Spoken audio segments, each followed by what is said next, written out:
Ова се снимки од штипското село Љуботен, каде селаните буквално се тепаат за вода, откако резервоарот и чешмите пресушија, па сега вода може да се наполни само од една оскудна чешмичка. Доаѓам 3-4 пати. Зависи како има потреба. Но сам по 5-10 кила. По 10 кила вода. 2 туби по 5-10. Ураци носиме по 20 кила носам да обстанам, да се изперам, да се изнавам, може да зона. Скигина се одржава. Кој век сме? На нас два чешма не ни функционира за...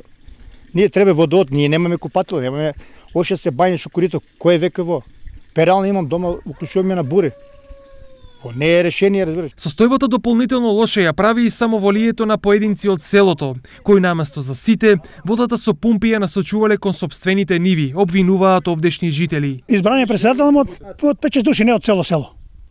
Ние не знаеме, не сме запознати, некои 10 души не сме запознати кој е председател. Дури после еден месец се разузнаме кој е председател на местна заедница.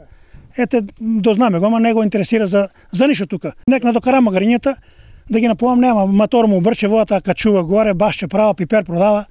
Нека си и рипна да се тепа со мене, да ме сака да не постојам там на таа чешма, што да живеам, нека кажат да се тепаме или да се колеме или што да направиме. Еве и пофали ми се со пушка. Ќе ми го угасне животот, да ми го угаснал животот, за какво да ми го угасне, не знам, тоа со пушка на дома. Фале се на тројца више, фале со пушка. 2 кучиња ми уби, кријат се, бегат. До средината на 90-тите Љуботен со вода се снабдуваше од резервоар изграден од некогашен зик Црвена звезда, на кој подоцна беше поставен и цевковод. Оштетувањата на цевководот ги принудија овдешните жители наместо од резервоар со вода да се снабдуваат од природни извори.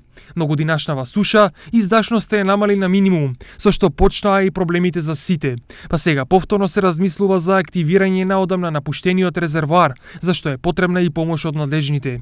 Во меѓувреме кавгите, нетрпеливоста и лошата крв се вселија меѓу некогашните соседи, роднини и пријатели, кои за капка вода еден на друг гледаат со закрвавени очи.